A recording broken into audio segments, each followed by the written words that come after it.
સાહેબ, જીવનમાં એક જ નિયમ રાખો, જે તમારું રાખે એને રાખો, બાકી બધાને સાઈડમાં રાખો, નહીં તો એ જ લોકો તમારા આડા આવશે. થોડી ધીરજ રાખ મારા દોસ્ત, હજુ તો ઘણા ખાડા આવશે, પણ આ જીવનનો રસ્તો છે, કેમ કે અહીં પોતાના પણ આડા આવશે. આ દુનિયામાં રહેતા આવડી જાય ને તો સહેતા પણ આવડી જાય, અને કદાચ ઘડિયાળ બગડે તો રિપેરિંગ કરનાર મળે, પણ વડીલ, સમય તો આપણે જાતે જ સુધારવો પડે છે.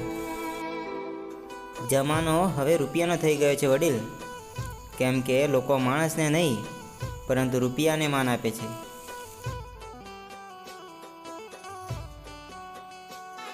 જે વ્યક્તિને તમારી કિંમત ના હોય ને એની સામે ક્યારેય મગજમારી નહીં કરવાની, કેમ કે તમારી કિંમત એને સમય કરાવશે. ભગવાન શ્રી કૃષ્ણ કહે છે કે લોકો હંમેશા તમારાથી થયેલી ભૂલો જ યાદ રાખશે, પણ તમે એમના માટે કરેલા કામ અને મદદ યાદ નહીં રાખે. રાધે રાધે. સાહેબ, એક સમય પછી માણસ બધું જ છોડી દે છે.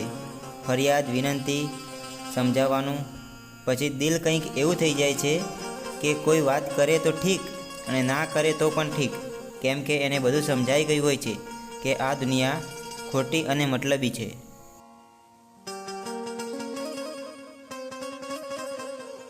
જેટલો શ્વાસ કિંમતી છે ને એટલો વિશ્વાસ પણ કિંમતી છે, કેમ કે શ્વાસ જાય તો માણસ ખલાસ અને વિશ્વાસ જાય તો સંબંધ ખલાસ.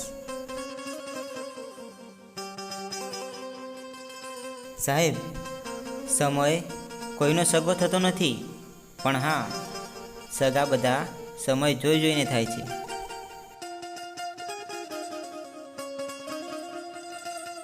મારી ભૂલો કાઢો એનો મને કોઈ વાંધો નથી વડીલ, પણ હું તમારા ખેલ ખુલ્લા પાડું ને ત્યારે તમારા મોઢા સરખા રાખજો. ગમે એટલો ખરાબ દિવસ આવી જાય, હંમેશા એ વાત યાદ રાખજો કે જે પણ થાય છે એ સારા માટે જ થાય છે. જ્યારે કંઈ ના સમજાય ને ત્યારે બધું ઈશ્વર પર છોડી દેવું, કારણ કે સૂતેલા પક્ષીને ભગવાન નથી પડવા દેતા તો એ આપણને સંભાળી જ લેશે.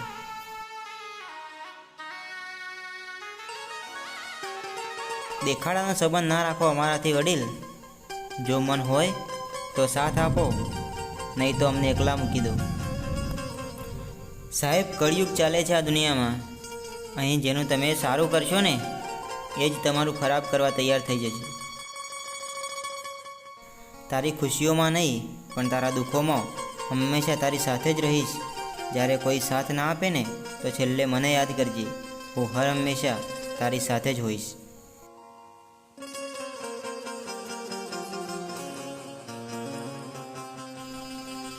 જેટલો ઓછો વિચાર કરશો ને એટલા જ આનંદમાં રહેશો, કેમ કે વહેતા પાણીની જેમ તમે વહેતા શીખો. કચરો આપોઆપ સાઈડમાં નીકળી જ જશે. હું એ માણસ નથી કે મતલબથી યાદ કરું છું, હું એ માણસ છું કે લાગણીઓથી પ્રેમ કરું છું.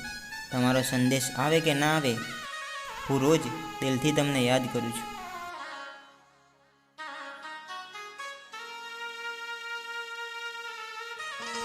આ દુનિયામાં કોઈ સાથ ના આપે ને તો નિરાશ નહીં થવાનું સાહેબ, કેમ કે ઈશ્વરથી મોટું હમસફર આ દુનિયામાં કોઈ નથી. ભગવાનને એટલું જરૂર કહેજો કે સુખ આપો તો એટલું પણ ના આપતા કે અભિમાન આવી જાય, અને દુઃખ આપો તો એટલું પણ ના આપતા કે તમારા પરથી વિશ્વાસ ઉઠી જાય.